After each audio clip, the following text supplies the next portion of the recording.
Beberapa hari jelang pemilihan Presiden Republik Indonesia, suasana politik makin memanas. Terbaru Capres nomor urut 2 Prabowo Subianto menjadi sorotan karena dinilai emosional saat debat. Hal tersebut ternyata juga menarik perhatian Wakil Presiden Republik Indonesia ke-10 dan ke-12, yakni Yusuf Kala. Ia mengingatkan masyarakat untuk berhati-hati memilih pemimpin Indonesia.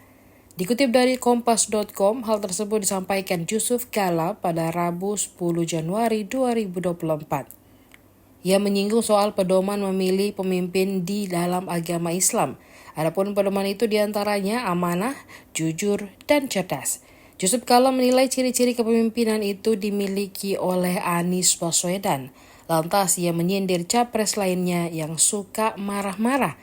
Menurutnya, sangat berbahaya jika negara dipimpin sosok seperti itu. Ia mengatakan presiden yang suka marah-marah bisa ditonjok saat berdebat dengan kepala negara lainnya. Politisi senior itu berpesan agar masyarakat berhati-hati memilih pemimpin. Salah satunya yang menjadi acuan adalah sikap para capres saat debat ketiga di Pilpres 2024 baru-baru ini.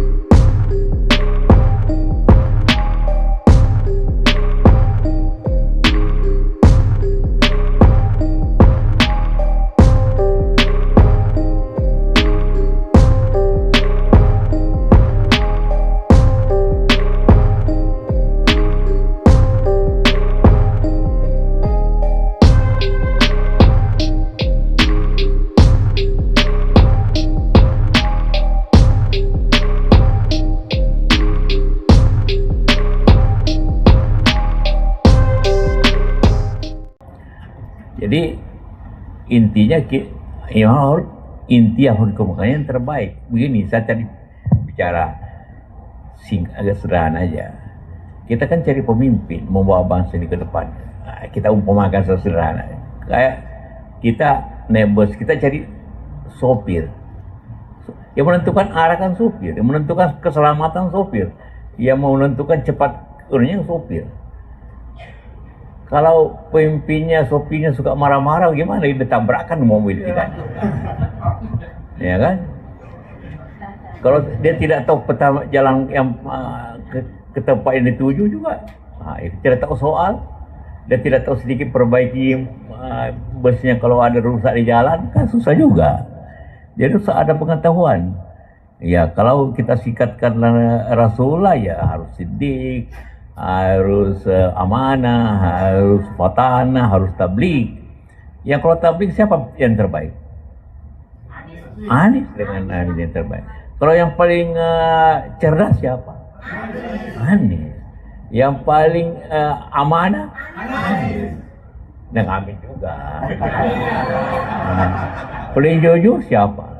Anies. Itu aja pegangannya sebenarnya.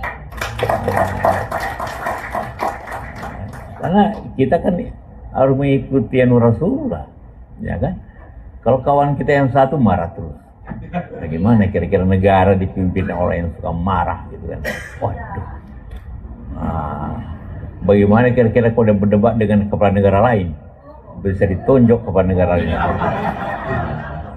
Itu, jadi harus kita hati-hati memilih pemimpin ini. Jadi bukannya kita tidak bisa menggarisnya Islam, tidak nanti gampang dikembalikan. Yang benar aja kita juga Islam, tapi kalau caranya itu mudah. Memang benar, dan kita tidak mau main begitu aja. Kita lihat kemarin malam aja di debat.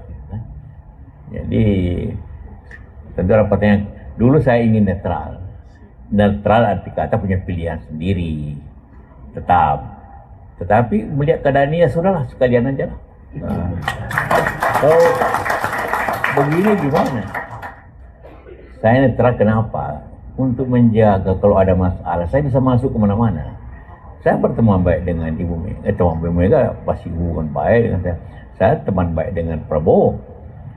Yang bicara lahan itu, saya yang kasih waktu itu. Kenapa dia bukan kasih langsung, tidak. Dia mau beli pabrik.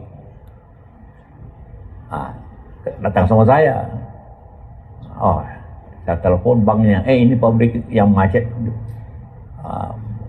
Bisa jual nggak? Mau jual mandiri.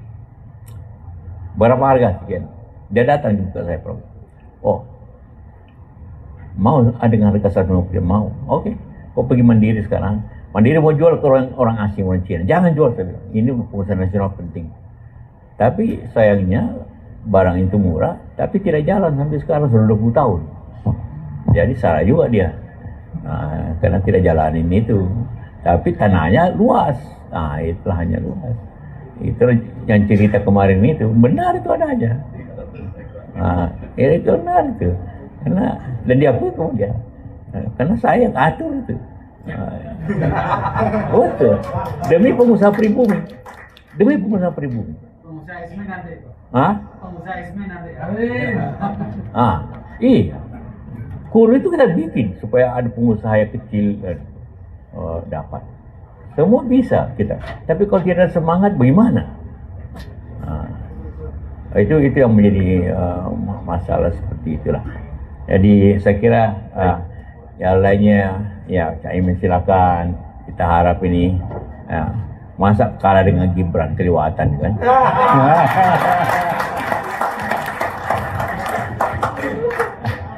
Kalau dengan Mahfud, ini memang bersaing lah. Tapi kan bersaing dua-duanya. Tidak apa-apa seperti itu. Ya, memang yang yang diperkirakan 2 putaran. Nah, kalau 2 putaran itu tentu nanti ada koalisi baru lagi, dan koalisi baru yang bisa menang. Ya, kalau 1 putaran itu harus dapat 85 juta suara, tidak mudah. 85 juta suara. Baik, saya kira itu. Terima kasih Pak JK. Download Tribun X sekarang, menghadirkan lokal menjadi Indonesia.